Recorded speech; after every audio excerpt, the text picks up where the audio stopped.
सात संगत जी, प्यार से कहना धन निरंकार जी। सात संगत जी, आप जी के चरणों में बहुत ही सुंदर विचार आशय प्रवान करें और ध्यान से सुने। सात संगत जी, जिसका विषय है पिछले जन्म के पाप कर्मों की सजा से कैसे बचे। सात संगत जी, चलिए जानते हैं इस विचार के माध्यम से। महापुरुषों, एक बार नारद जी स्वर्ग में विचरण कर रहे थे और विचरण करते करते ही उनके मन में इंसानों के द्वारा किए गए अनेक कर्म फल के प्रति कुछ विचार उत्पन्न हो गए और उन्हीं विचारों को लेकर सात संगत जी नारद जी ब्रह्मा जी के पास पहुंच गए। और फिर नारद जी ने ब्रह्मा जी से पूछा कि हे ब्रह्मा जी, जिस इंसान ने अपने जीवन में बहुत पाप किए हो और वही इंसान यदि अपने बुरे कर्मों से या बुरे कर्मों को छोड़कर आगे से अच्छे कर्म करने लग जाए तो क्या फिर वो इंसान अपने किए हुए पापों से मुक्ति प्राप्त कर सकता है? और क्या वो इंसान अपने उन्हीं पापों के कारण मिलने वाली सजा से भी बच सकता है? तो महापुरुषों, ब्रह्मा जी नारद जी के इन सवालों का जवाब देते हुए कहते हैं कि हाँ भी और नहीं भी। और उन्होंने बताया कि हाँ का मतलब यह है कि यदि कोई इंसान अपने द्वारा किए गए पापों से मुक्ति पाना चाहता है तो उसके लिए उसका निस्वार्थ भाव से अपनाया गया दान पुण्य धर्म और भक्ति का रास्ता ही सबसे उत्तम होता है। और अगर इंसान दिल से अपने पापों का पश्चाताप करते हुए निस्वार्थ भाव से दान पुण्य धर्म और भक्ति का रास्ता अपनाता है तो फिर वो उस जन्म में मिलने वाले अपने पापों को या पापों के दंड से मुक्त हो सकता है। किंतु कुछ जघन्य अपराध यानी कि कुछ चोर घोर पाप ऐसे भी होते हैं जिनका दंड इंसान को शारीरिक रूप में और मानसिक रूप में न केवल इस जन्म में बल्कि आने वाले एक या कई जन्मों तक भी भोगना पड़ सकता है। अर्थात इंसान के कर्म इंसान का कभी भी पीछा नहीं छोड़ते। और नहीं का मतलब ये है कि अगर इंसान दान पुण्य धर्म और भक्ति का रास्ता या कोई भी अच्छा कार्य निस्वार्थ भाव से न करे कि बल्कि अपने किसी स्वयं के मकसद को ही पूरा करने के लिए या फिर किसी लालच से अपनाता है तो इसे मात्र इंसान का दिखावा ही बोला जाता है। और ऐसा करने से इंसान को उसके पापों से कभी भी छुटकारा नहीं मिल सकता और ना ही वो कभी भी अपने पापों से मुक्त हो सकता है, बल्कि ऐसे इंसानों के द्वारा किया गया घोर अपराध और पाप उनका अगले कई जन्मों तक भी पीछा नहीं छोड़ते हैं। तो महापुरुषों, ब्रह्मा जी नारद जी को इसी पर आधारित एक सच्ची कहानी सुनाने लगते और बताते हैं कि एक गांव में एक सूद नाम का इंसान रहता था और वो कुछ बुरे लोगों की संगत में आ जाने की वजह से डाकू बन गया। वो लोगों को मारकर उनका सारा धन लूट लेता था। एक दिन वो डाकू जंगल से होता हुआ किसी सड़क की ओर जा रहा था और तभी अचानक रास्ते में उसके सामने नाग और नागिन का जोड़ा आ जाता है। तो वो डाकू नाग नागिन दोनों ही को देखकर डर जाते हैं और अपनी रक्षा के लिए अपना फन फैलाते हैं। ये देखकर वो डाकू भी घबरा जाता है और वो भी अपनी बंदूक उन नाग नागिन पर तान देता है। यह देखकर सात संगत जी वो नाग नागिन क्रोधित हो जाते हैं और उस डाकू पर हमला कर देते हैं। तभी डाकू अपनी जान बचाने के लिए 2 कदम पीछे हटता है और नाग नागिन पर गोली चला देता है। यह देखकर नाग डाकू पर तेजी से हमला करता है और डाकू की बंदूक पर चिपक जाता है। तभी डाकू घबराकर अपनी उस बंदूक को कहीं दूर फेंक देता और वहां से अपनी जान बचाकर भाग निकलता है। फिर भागते भागते वो डाकू सड़क पर पहुंच जाता है और उसी वक्त उस सड़क पर एक औरत और उसके साथ उसका एक 11 साल का बेटा, वे दोनों अपने घर की तरफ जा रहे होते हैं। तो अचानक वो डाकू भी उनके सामने ही आ जाता है और वो माँ बेटे दोनों उस डाकू को अपने सामने देखकर घबरा जाते हैं। फिर वो डाकू उस औरत के करीब जाता है और बलपूर्वक उस औरत के गले में पड़ा हुआ सोने का हार खींच लेता है और औरत अपनी ओर अपने बच्चे की जान की रक्षा के लिए उस डाकू से दया की भीख मांगती है। पर वो डाकू सात संगत जी तो इतना क्रूर स्वभाव का था कि वो अक्सर जिस किसी को भी लूटा करता था तो उसका लूटने के साथ साथ वो उसे जान से भी मार डालता था और इसीलिए उस डाकू पर उस औरत की किसी भी बातों का कोई असर नहीं हुआ और उसने उस औरत को भी अपने तेज धार वाले चाकू से मारकर बहुत ही बुरी तरह से घायल कर दिया। ये सब देखकर उसका बच्चा क्रोध से तिलमिला उठा और वो भी एक पत्थर उठाकर उसे जोर से डाकू के सर पर मार देता है साथ संगत जी। फिर डाकू के सर से खून निकलने लगता है, पर डाकू उस बच्चे को भी चाकू मार देता है और वहाँ से भाग जाता है। चीख पुकार को सुन कर वहाँ आसपास के गांव के लोग जमा होने लग जाते हैं साथ संगत जी। फिर वे लोग उस महिला और बच्चे को तुरंत ही हकीम के पास ले जाते हैं और सही समय पर इलाज मिल जाने से माँ तो बच जाती है, पर उसका बेटा मर जाता है। उधर वो डाकू भागता हुआ फिर से जंगल की तरफ चला जाता है, लेकिन बहुत थक जाने के कारण वो डाकू वहीं पेड़ के नीचे आराम करने लगता है साथ संगत जी। और दूसरी तरफ से वो नाग नागिन भी डाकू का पीछा करते हुए वहीं उस डाकू के पास पहुंच जाता है। वो डाकू तो थक कर सो चुका था और नाग अपनी नागिन की मौत का बदला लेने के लिए उस डाकू के पैर में डंक मार लेता है साथ संगत जी। फिर डाकू दर्द से छटपटाता हुआ वहीं मर जाता है। तो महापुरुषों, जिस समय वहाँ ये सारी घटनाएं हो रही थी, उसी समय उधर यमपुरी में बैठे चित्रगुप्त और यमराज जी भी इन सारी घटनाओं को देख रहे थे।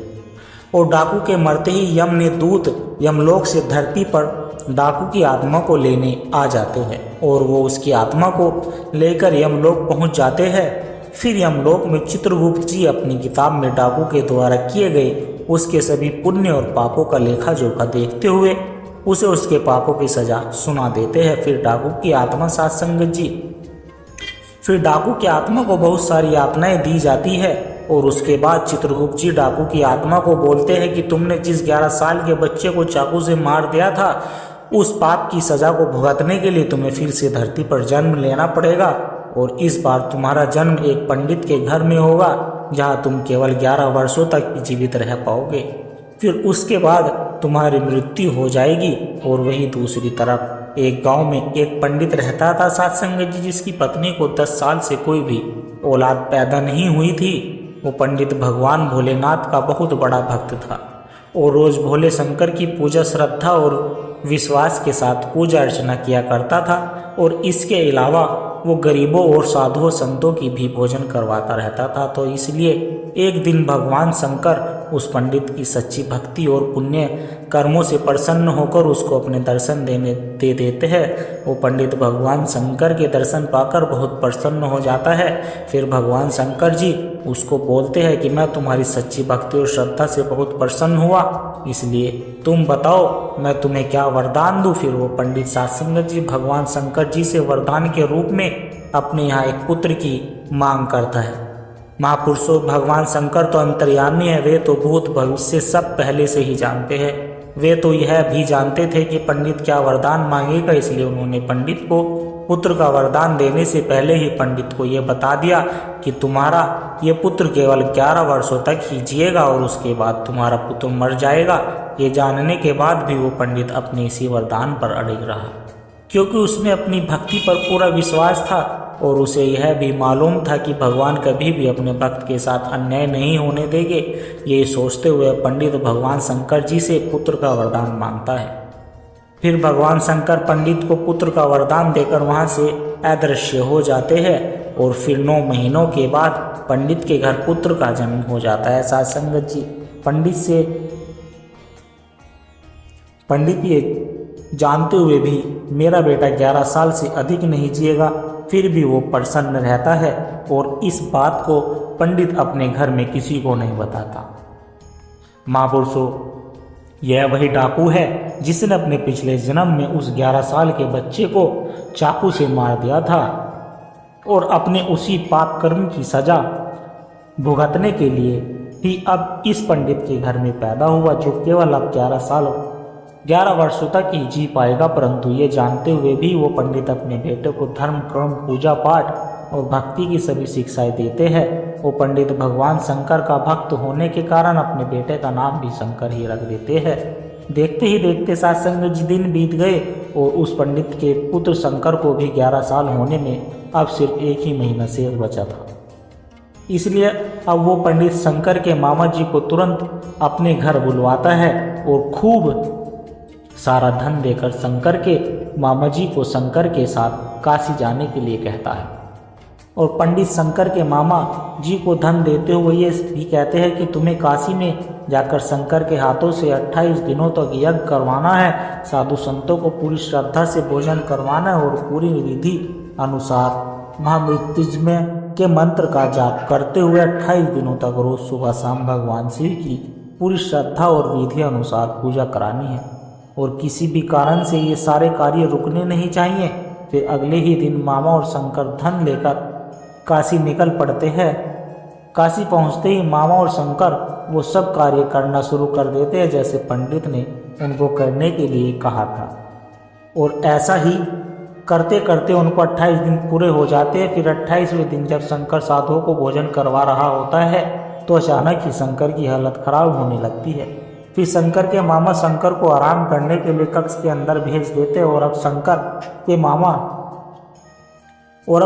के मामा वहाँ सारे साधुओं को भोजन करवाने लगते हैं। और जैसे ही वो साधुओं को भोजन करवाकर जब शाम को शंकर के पास वापस लौटते हैं तो तब तक शंकर मर चुका होता है।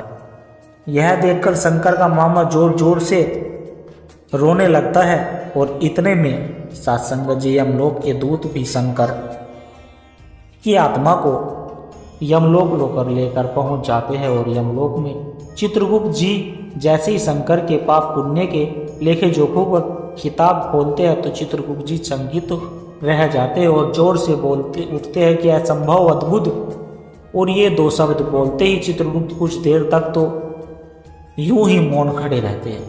फिर कुछ देर बाद चित्रगुप्त ऊंचे स्वर में यमदूतों को आदेश देते हैं कि तुरंत अभी के अभी शंकर की आत्मा को शंकर के शरीर में डालकर आओ। तो यमदूत तुरंत जाकर शंकर की आत्मा को उसके शरीर में फिर डाल देते हैं। फिर शंकर के शरीर में अचानक हलचल होती देख शंकर के मामा की खुशी का ठिकाना नहीं रहता और शंकर फिर से जी उठता है। और ईश्वर यमलोक में भी इसी बात को लेकर यमराज जी चित्रगुप्त से सवाल करते हैं कि यह कैसे हुआ। तब चित्रगुप्त जी बताते हैं, सत्संग जी जब मैंने किताब खोली थी तो उसमें शंकर के द्वारा किए गए पुण्य कर्म, भगवान शिव की आराधना और हवन जैसे शुभ कार्य और शंकर की भक्ति की शक्ति से अब शंकर की कुंडली में उसके पिछले जन्म के पापों की वजह से जो मृत्यु का योग बना था जो अब खत्म हो चुका है। और इसके साथ ही शंकर के पुण्यों का लेखा इतना अधिक हो चुका था कि उसकी वजह से अब शंकर की उम्र बढ़कर 90 साल हो चुकी है। और इसी वजह से ही मुझे श्री इष्ट के नियमों का पालन करते हुए ही शंकर की आत्मा को पुनः शंकर के शरीर में भेजना पड़ा। इधर शंकर के मामा भी पूरी हर्षोल्लास के साथ और अपनी आंखों में खुशी के आंसू लिए शंकर को लेकर घर पहुंचते हैं। तो शंकर को जिंदा देखकर शंकर के पिता भी इतना खुश होते हैं कि मानो उन्हें भी नया जीवन मिल गया हो। फिर शंकर उन सबको वो सब बताता है जो उसके साथ यमलोक में हुआ है। ये सुनकर सभी का भगवान के प्रति श्रद्धा और विश्वास और बढ़ जाता है। इतना बोलकर ब्रह्मा जी अपनी कहानी समाप्त करते हैं और अब नारद जी को भी अपने सभी प्रश्नों का उचित जवाब मिल चुका होता है। तो महापुरुषों, इस कहानी से हमें बहुत कुछ सीखने को मिलता है। अगर हम अपने जीवन का उद्धार चाहते हैं तो हमें हमेशा इस प्रभु परमात्मा की भक्ति को ही अपने जीवन का आधार बनाकर रखना चाहिए और निस्वार्थ भाव से ही लोगों की सेवा भी करनी चाहिए। कभी भी कोई बुरे काम नहीं करने चाहिए, क्योंकि महापुरुषों, बुरे कर्मों का फल इंसान को अगले जन्म में भी भुगतना पड़ सकता है। तो महापुरुषों, अंत में दास भज इतना ही कहना चाहता है कि भक्ति लोकी अजय न समझे, रब नु पाना भक्ति है, छड़ सारे वहम बुले के गुरु रिझाना भक्ति है। महापुरुष, ये संसार नहीं जानता कि भक्ति किसे कहते हैं और भक्ति क्या है। सतगुरु से ईश्वर की अनुभूति प्राप्त करके और अपने सतगुरु को रिझाना ही भक्ति होता है। और सौभाग्य से हमें परम तत्वदर्शी सतगुरु मिले हैं, जिनकी कृपा से हमें इस निरंकार प्रभु परमात्मा की भक्ति प्राप्त हुई है। इसलिए सतगुरु को रिझाकर लोक परलोक सुंदर बनाना ही हम सबके जीवन का लक्ष्य बन जाए। तो महापुरुषों, ऐसी ही अरदास और प्रार्थना के साथ ही अब दास आपसे इजाजत चाहता है। बड़े प्यार से कहना, धन निरंकार जी।